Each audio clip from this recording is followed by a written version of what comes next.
change in the fundraising sector has never been greater. But innovations in technology are evolving faster than our ability to understand them. Are these advances good or bad? Do they have unintended consequences? And what is the application to the global fundraising sector? That's what we're here to find out. Welcome to the Fundraising AI podcast, your up-to-date resource for responsible AI for the global fundraising community, hosted by Nathan Chappell and Scott Rosenkrantz. Hey everyone, we're back for another episode of the Fundraising AI podcast. I'm Nathan Chappell. I'm here with Scott Rosenkrantz. I don't know, Scott, every time I make the introduction, you start smiling because I think you're nervous about what I'm going to say. I don't know what it is. You're just like, what is going to come out of his mouth? That, and I'm just a smiley guy. I think my face usually makes it look like I'm angry, but deep down, I'm a smiley guy. So I know that's true about you. Few people that watch on YouTube. Right. I know I'm smiling for them. I know that's true. Okay, good. We're back. So we've got another episode. We have a lot to cover today. In fact, we're going to have a bonus episode with some guests. Scott and I are conquering and dividing because we've had just a couple really interesting people that want to join the podcast. So we're doing that independently, but we didn't also want to be remiss in highlighting some of the advances because about 12 minutes have passed and all these new AI features have just come out. This week seemed extraordinarily large. Like, I don't know why this week a lot of things just came out, or maybe exponentially because the arms race. Yeah, exactly. I think that's what it is, because we'll go through like some lulls and some things will just kind of like trickle out, and then OpenAI has an announcement and Gemini has an announcement and Meta has an announcement, and they're all just trying to compete with each other. And then we'll go a couple months and it's like the own little winter and spring of AI. Yeah.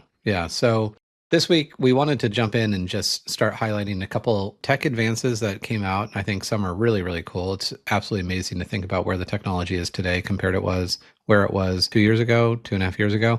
And then a report, who was it? Harvard Business School did a really big study. Procter & Gamble did a study. I think HBS did it for Procter & Gamble. So we'll talk through some real meat on the bone kind of studies on people using AI versus other or not. And then we're going to dive in chapter 2 of Nonprofit AI, our book, which I think is actually one of my most fun chapters to put together, but we just reviewed it. There's a lot packed into chapter 2. There's a lot. Like right out of the gate. Chapter 2, I mean, we just throw it all at you. History, like things to be on the lookout for, things to think about. So we're not going to cover it all. We'll touch on everything a little bit, but we're going to go deeper into some of the things that are more pertinent for the audience. In fact, I think you could skip chapter 1, which is really more about the need for innovation. I mean, it's just know that there's a need, right? But chapter 2, pretty much everyone needs to read to level set, to like prepare you and give you some fundamental concepts and language to navigate your AI transformation. So let's just jump in really quick. So one advance of the week is ChatGPT's image generator. And this got a lot of buzz on LinkedIn, just with people creating basically infographics on how to avoid a bear eating you or something like that. And thinking back to, Mid-Journey, however long ago, 2.5 to 3 years ago, it seems like an eternity. Mid-Journey, which you had to, it was just horrible. I mean, it was really a horrible interface, but you could generate some really strange and weird kind of, I don't know, Picasso-esque images. They weren't intended to be that way, but that's how they all kind of came out. To ChatGPT, to DALL-E, and DALL-E came out with more realistic images, but they all look the same. They all look like they come out of this, like, I don't know, 1980 sci-fi book cover. They all look eerily similar, don't you think? Yeah, you can spot an AI image, even if it's like a really clear, there's no sixth finger or two necks or anything like that. Like, you can still spot them. We were both at a conference last week, and I'm sure you were doing the same thing I was doing, of seeing all the slideshows and like, yeah, that's definitely AI. Yeah, 100%. It just has a certain feel to it. Yeah, and so this advance is actually pretty big. I mean, now there's some pros and cons with it. And so one of the biggest issues with image generation in AI is actually it does not know words. It's not using essentially type. So if you say, hey, give me which I actually did for our book, and it was the bane of my existence this weekend, where I said, ChatGPT, read my book and give us the top 5 reasons for why people should buy it. And it was like, gladly. And ChatGPT does this really well, and it tells you all these things. And it's like, okay, we'll make these kind of funny. And so it does that really well. And then you're like, okay, put it in the form of an image. And all of a sudden it forgets how to type, because it's actually, it's using pixels to essentially draw words. It's not actually creating words. And that will be an evolution of AI when we move to vector imaging. Vector imaging essentially is layers. Every shape in an image is actually, you can click on it and remove it or add to it or change its shape. These are static images that are being created. So it's essentially using pixels and paint to draw what it thinks words are, and it can't spell worth crap. Like I literally I gave up. I mean, and you could only generate a certain number of images over a certain amount of time. It took me like 10 hours and I never got one that was perfect. Although every time I'd be like, hey, there's typos. I want you to triple check this time. My life depends on it. You need to get this right. And it was like, I got your back, like 100%. I'm going to double check it, and even use reasoning to actually go back and reiterate what it's telling itself to do exactly. It's like, I'm going to tell these exact words to use. So make sure that there'll be no mistakes. Like this dialogue, I thought about recording this dialogue back and forth. It's like comical because I'm like, what the crap? Like there's even more typos this time. And it's like, I got you this time. It's 100%. I'm sure that it's going to be right. And then it would be more typos. And it was just, and I showed you a lot of these images and they're just like, they're amazing images. And it's like, I did this in the style of a Sunday morning comic strip. And so I'd love to use it, but it's just not there. I mean, you got to love the confidence though. I wish I was that confident going into things, right? Like I'm definitely going to nail it this time. Don't worry about it, right? I think I've hired people like that before. I'm sure it worked out well. It's so much better than it was. Yeah, there's still typos. Like you're probably going to get at least one typo, if not two, and especially with the more text you have. But it used to be if you got a word that was spelled right, like that's a lot. Right. Right. Like nonprofit. Yeah. So many images I had that were just ruined because I tried to have words in it, or I didn't even tell it to put words in it, and it just throwing like words from my prompt, just tossing them in there. Like, well, now it's ruined. I can't use this. So it's getting there, and this is a huge couple minor tweaks. One thing, just unrelated, deep reasoning. I've noticed typos in its reasoning. And there was one where I was having to do a task, like look me up about all the information it could find on me. And it kept referring to Scott. And then at one point it started referring to Brian and then went back to referring to Scott. Like, I don't know who the hell Brian is, but he isn't part of this. But I've screenshotted, I need to send them to you, some typos in its deep reasoning. Yeah. Which is interesting. Well, that's interesting. I actually had a typo in Canvas. So if they're using, I know your favorite thing, using ChatGPT, you can open up your GPT into Canvas. And if it doesn't do it automatically, if you're editing, say, an article or a post or something, you can say, open this in Canvas, which I reluctantly did because Scott's in my head. He's like, loves Canvas. So I do this. And there's a typo in Canvas. And then I see it because I had added it in Canvas, right? So you can edit your work in Canvas. So I can like remove something and add something. And then I go back into the main window and I'm like, okay, check this whole thing. I only know that there's a typo because I had pasted it into Microsoft Word and it found it instantly. And I'm like, is there a typo in this? And it says, no, there's no typo. I've proofed this document and it's perfect, ready to go. And I'm like, are you sure? Did you spell the word? And I forgot what it was. It was like surprise, I think, because I never spelled the word surprise. I put like 3 extra R's or something in it. And it's like, oh, you're right. There is a typo in the word surprise. Thanks for catching that. I'm like, what the F? Like, this is your job, not mine. Like, thanks for catching it. Who's working for who? So that was just a very interesting thing that I'm like, okay, so like, just be confident and make sure. And we talk about this from a nonprofit context, that verify, then trust, not trust, then verify. Mm-hmm.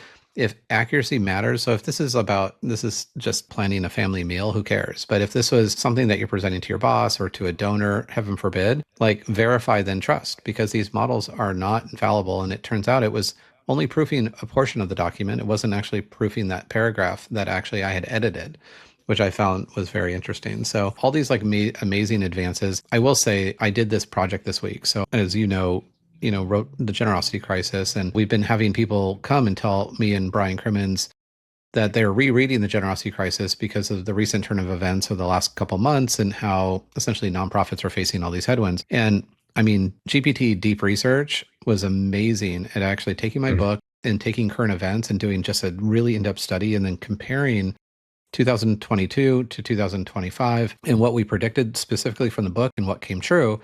And ended up co-creating this, and I think I shared this in the last podcast, this 37-page document that took me 8 hours instead of like 80 hours, whatever that might be. Mm-hmm.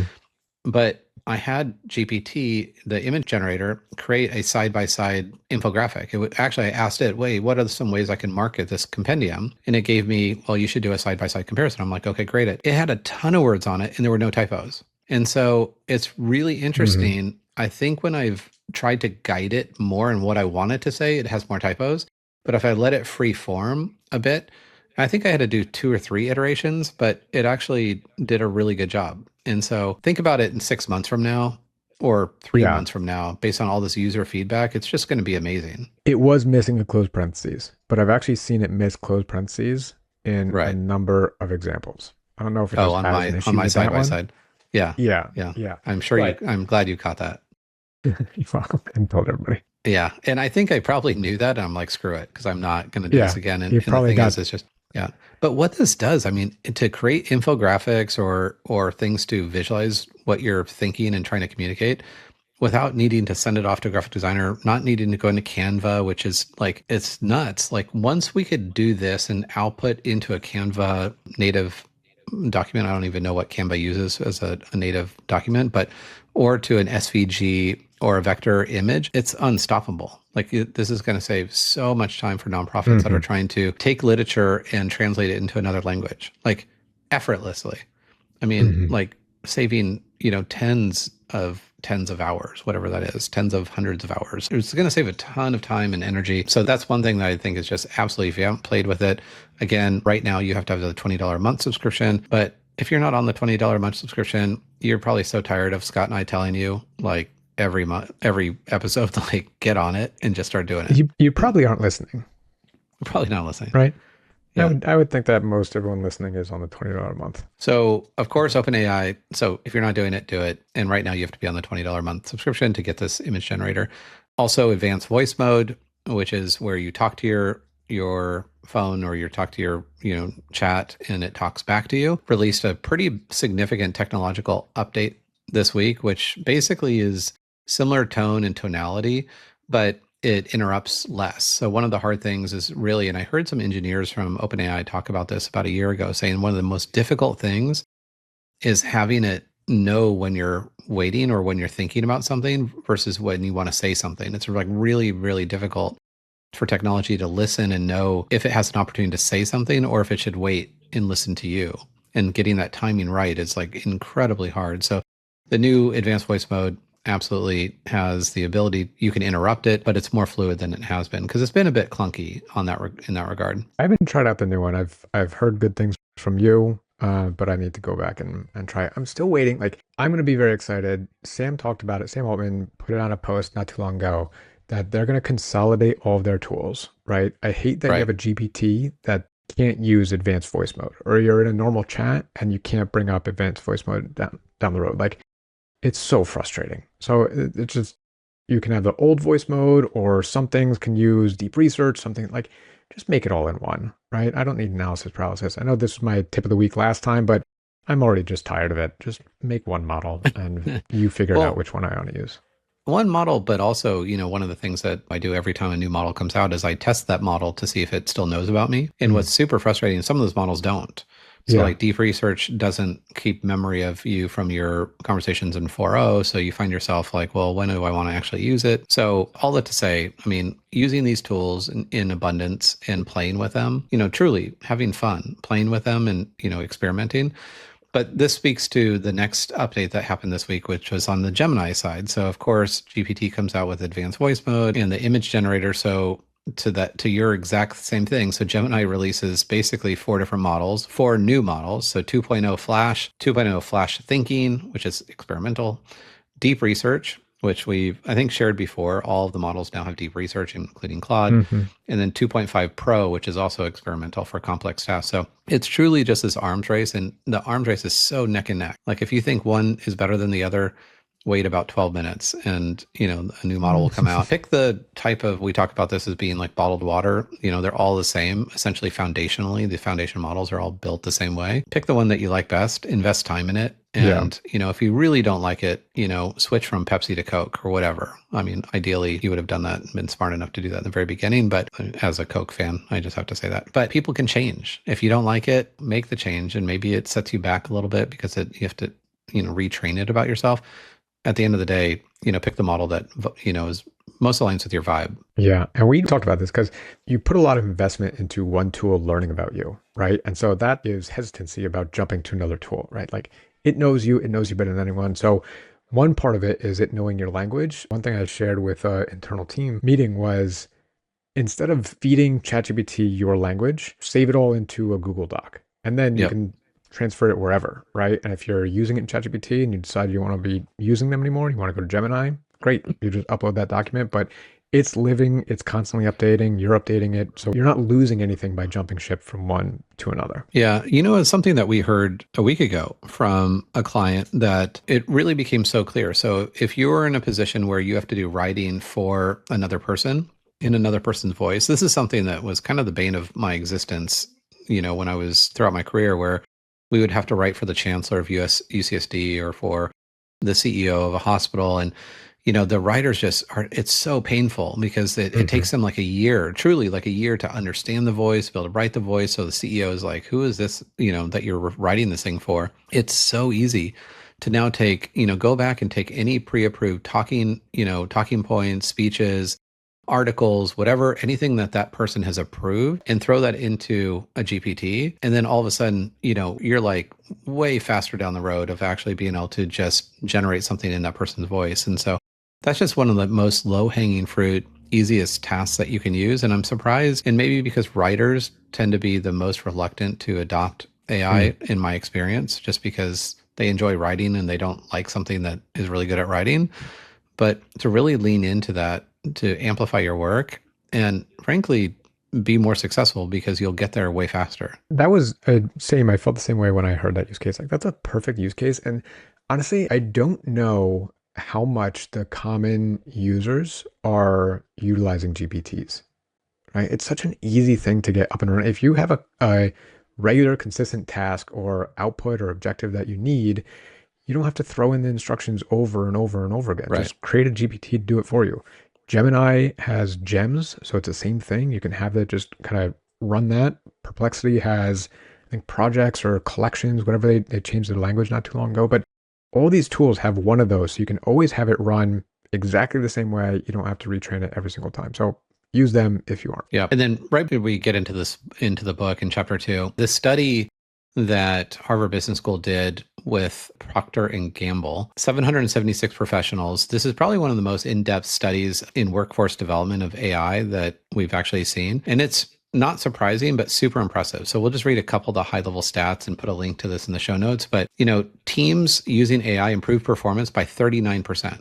And these are like all quantifiable Harvard Business School verified study of 776 employees. Individuals using AI improved by 37% by their improvement standards. And then interestingly enough, teams not using AI outperformed individuals only by 24%. So if you had an individual using AI compared to a team that was not, they're like barely able to actually outperform an individual. So basically AI is giving a human superpowers that almost competes directly with an entire team of people that were not using AI. The stats in this go on and on. Think about the added investment to have a team of people working on something as opposed to just one additional person. I mean, we've talked about this many times, one person I was talking to at a conference said that they used to have a team to come together to come up with a name for an award that they were giving away, and that it would take 3 hours, and they would have to reconvene 2 weeks later to finalize it. One person with AI, only $20 additional expense, right, could come up with 40 names and then narrow that down. Well, and on that expense, so the next area of this, because we've always talked about better, faster, happier, right? Those that use AI do their work better. They do it faster. They do it happier. The second part is on efficiency. So individuals using AI completed tasks 16.4% faster than those without. Teams with AI finished 12.7% faster. And, when we get to happier, of course, the emotional benefits across the board had less anxiety and less frustration during work, because they were basically augmenting their work. And people working alone, they felt similar to people that were working in teams because they were, working together. So better, faster, happier. And I thought like one of the final breakthroughs at the bottom, or one of the things that they came to a conclusion on, despite the better objectives, like better, faster, happier, that people that used AI actually were less likely, 9.2% less likely to think their work performed in the top of percent. So this work was essentially evaluated. So they had essentially rankings of like the work performance. They actually were 9.2% less likely to think that their work performed at a higher level. So I think in their mind, they're like, well, I'm cheating, so maybe my work's not as good. I'm just passing it by. But it turns out teams that used AI were 3 times more likely to produce solutions that ranked in the top 10%. So this bias, and we'll talk about myths in a second here with the book. One of the myths about AI is that it's mediocre, or it's just, doing work passing by, or that you're cheating using it. But so people are interestingly ranking themselves lower by using AI, but performing in the top 10%. So it's a fascinating study. You can download the entire study, and Connor Grennan has an infographic on it that distills some of the top level information on it, which it's really valuable. I wonder if GPT put that infographic together. I mean, I think he's going to probably fire his graphic designer here pretty soon because, I mean, I think it's a good friend of his that actually he's known for a long time that does all his graphic design. But I mean, man, what a power boost. So how about we jump into the book in our remaining 10 minutes? Cool. Let's do it. So chapter 2, again, Nathan said, just skip over chapter 1. Just know that the need for innovation has never been greater. That's basically all you need to know, right? Just read the header. Chapter 2 is AI deconstructed, separating the myth, hype, and reality. And again, we try to pack a lot into this, right? We know that this book is not a timeline of artificial intelligence, right? Not the history of artificial intelligence, but we will be remiss if we didn't include that. We want people to know that this is not a new technology. It's not just came out of the blue, or November 2022 was the first time it ever came out, but this has been around for 70 plus years, right? And that there are roots to philanthropy. The original grant proposal was to fund a symposium for the focus of artificial intelligence to the Rockefeller Foundation. So this is directly related to everything that all the listeners here, what we do on a day-to-day basis. There's strong connections there in what we're doing. But we also want to cover, like, okay, how do we get here in terms of timeline? What are some of the key milestones? And AI Winters is where, people thought that AI was going to make significant impacts, then nothing really happened, and then it took a couple of decades or so to kind of catch up again. So we go through all that, but then we also talk about what's going to happen in the future,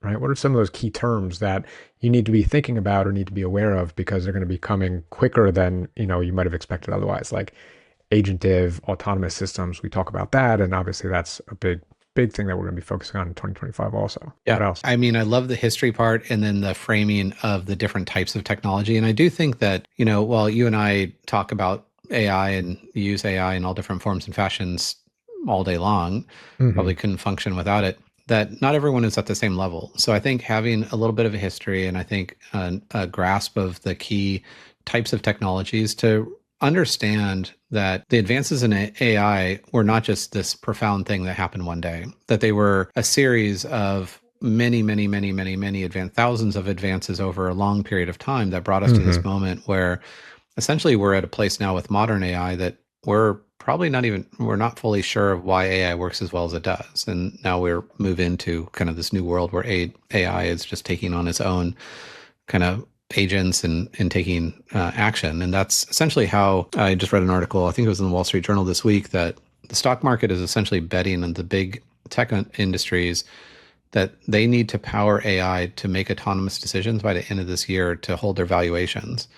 And so the big bet from the stock market is that we will all have AI that will actually take action. And if that doesn't happen, they'll be penalized. And it's a little horrifying because there's no, regulation or governance around that. The other thing, and I know you and I spent a lot of time on this in the book, was separating the myth from reality. And I think when you and I encounter people that are like, well, AI is only for the big expensive the big, whatever organizations, and it's very expensive, and actually it's going to further increase inequality, that myth is absolutely not reality. The reality is quite the opposite, that actually small, nimble organizations have a distinct advantage in this day and age. And we find ourselves having to repeat that over and over and over again. So now it's in the book. Right. I mean, common example that we talk about is Dan Kershaw at Furniture Bank. He's got a team of, 5, whatever, and they needed to use AI because they didn't have the resources. He's probably the unofficial mascot of the Fundraising AI podcast. So I'll just splash his face up there. Make him official. Yeah. But yeah, I mean, that's a big myth. There's a lot of large organizations have politics, have red tape that just get in the way. Too many kind of personalities that get in the way of really seeing the full potential of AI, because they're all trying to kind of put their hands on it and stake their claim and put their name on it.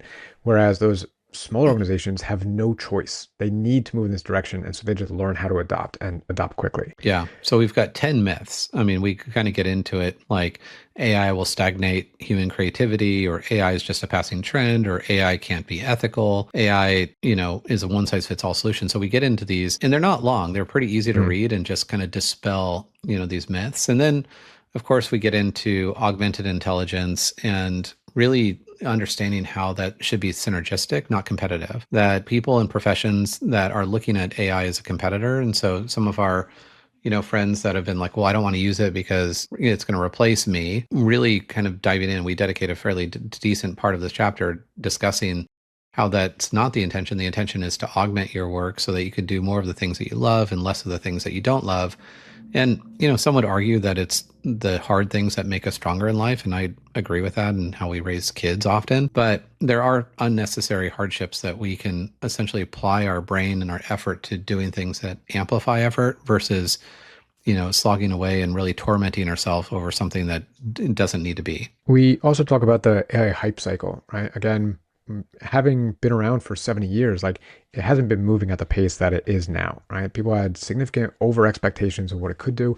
And a common rule of thumb is that people overestimate the short-term impact, but underestimate the long-term impact, right? Mm-hmm. So people think that coming out of the gate, it's going to be, game changer, roles are going to be replaced, people are going to be replaced, and then it never really meets that expectation. So then people are like, all right, well, this kind of sucks. It's not going to do anything. And then it just goes through that cycle over and over again until people find out like, oh, it did make an impact, but not the way we originally thought. So that comes from Gartner. Some of you might be familiar with the Gartner hype cycle, but these are terms that'll come up often on kind of where any new type of technology is. And AI has been all over that cycle in terms of where people are expecting it to go. Yeah. And the end conclusion of this chapter fittingly ends with embracing AI with eyes wide open, that we firmly believe that responsible AI is everyone's responsibility. We believe that innovation and responsibility are not mutually exclusive, that you can have both.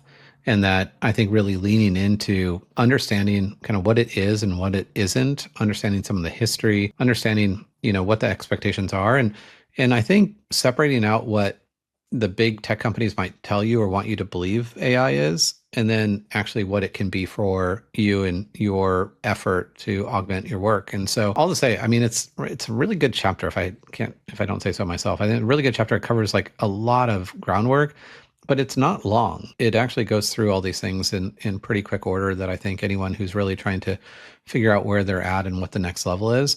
Chapter 3 will get into AI fluency in the workforce. And we're seeing this a lot, like where you and I have been, looking at job descriptions and how many have the words AI in them and how many actually surprisingly don't. Mm-hmm. And so frankly, we're seeing people that have AI fluency and talking about AI fluency in the resume actually getting hired faster and leapfrogging others that are, a bit more resistant to that change. So next week, we'll dive into AI fluency in the future of the nonprofit workforce, because I think it looks distinctly different than it does today. Yeah. I mean, think about the report that you just shared, right? Those people who are underskilled are using AI and performing at a level higher than those highly skilled technical teams. So yeah, we're going to keep seeing that. Yeah. But when it comes to the book, like you don't need to read it start to finish, right? We hope you do. We hope you gain insights from it. But we really wrote it in a way that anybody could pick it up, find a chapter that speaks to them, read about kind of what we're talking about in that concept, or if you're curious about the history or some of those key terms, like this might be the chapter for you. But it could be a reference manual. You can just kind of keep it on your bookshelf, and anytime you're thinking about something or you have questions, find the chapter that speaks to that, and we probably have it covered somewhere in this book. I think this book will be purchased anonymously more than it will be by people. They'll be purchased for someone's boss. They'll be like, I don't know how this ended up on left your desk. On the desk. It was just there. Did you leave this for me? And I'm like, no, I don't know who did that, but maybe you should read it.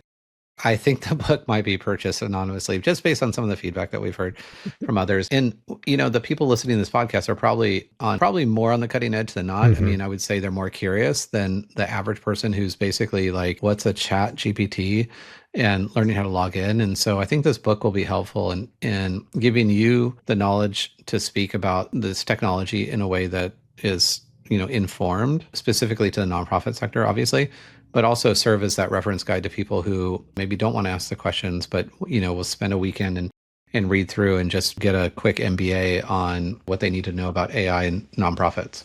Yeah.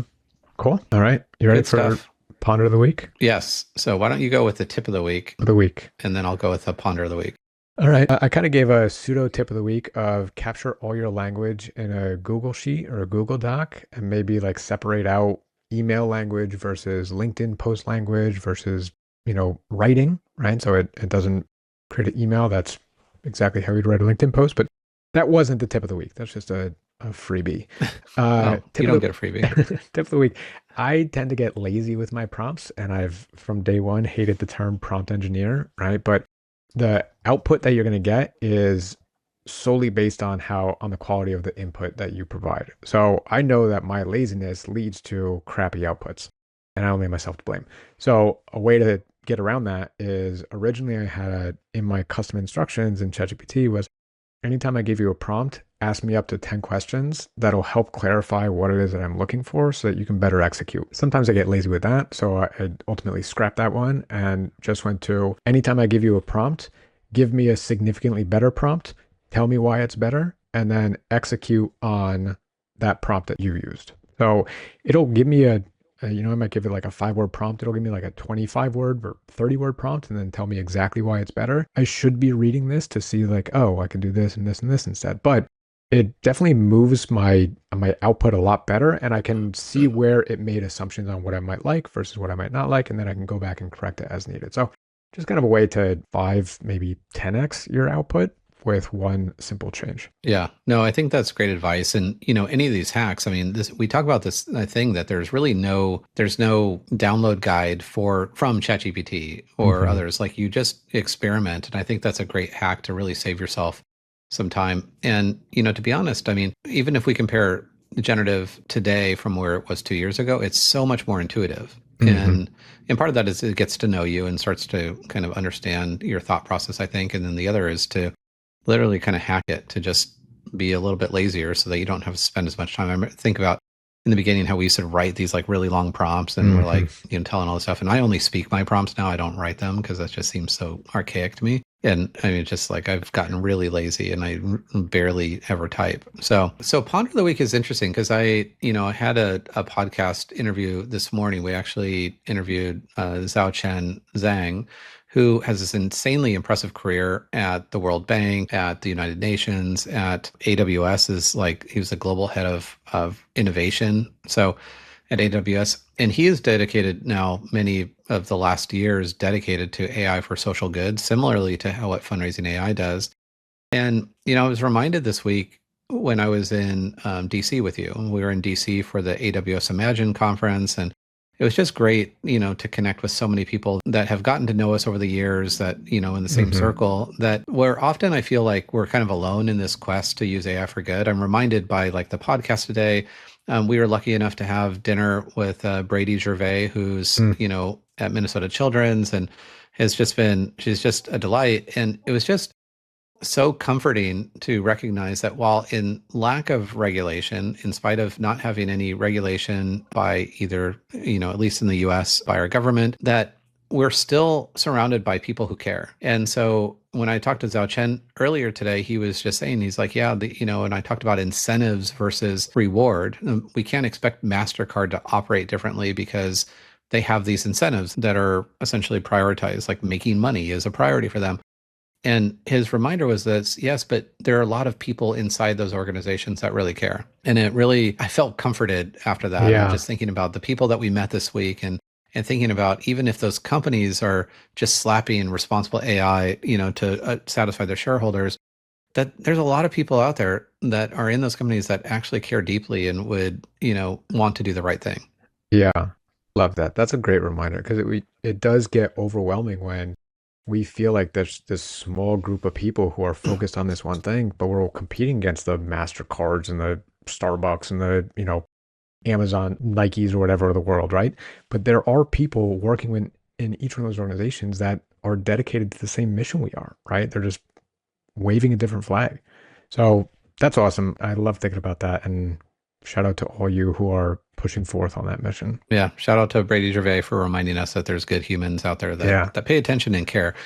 And to everyone else that we've spent some time with at Imagine. I mean, it was really comforting to be alongside so many people that are there with this big private company that has all of their agendas, which, are appropriate for that organization, but paused and took the time to really think through, like, just because we can doesn't mean we should. And the panel I did on AI ethics was really grounding. And I think people are so much receptive to that conversation now. So that's our story, and we're sticking to it for at least this episode. We hold the right to change that story next week. Yep. Most likely will. But yeah, thanks, Scott. It's always fun working with you, and let's pay attention to what's going on and let everyone know what next week brings. We're going to have to edit that out because of clearly, let's screw it. I'm just going to leave it because this is the human part that we actually don't want to edit out. Yeah. Well, likewise. What next week brings. Thanks everybody for listening, and we'll talk to you next week. All right. Take care, everyone.